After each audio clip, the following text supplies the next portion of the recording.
नौशेरा फेरोज के करीब गांव हाजी हाजन भुट्ट के इलाके कोड़ी खान भान के रिहायशी नूर अहमद भुट्ट और Ayaz Bhutt national press club पहुंचे और मीडिया से गुफ्तगू करते हुए बताया कि कल रात तकरीबन 3 बजे वो उनकी बहन मसमात हसीना ड्यूटी से वापस आ रहे थे कि चट्टगोराहों के करीब शाख पर उन्हें रोक लिया गया।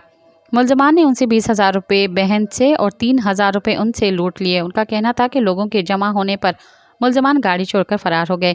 एक मुलजिम नूर हुसैन को वो शनाख्त कर रहे हैं जबकि 3 मुलजमान नामालूम थे। वाक़े के बाद वो मिठियानी थाने गए जहां उल्टा पुलिस ने उन्हें लॉकअप कर दिया और शाम 5 बजे छोड़ा गया।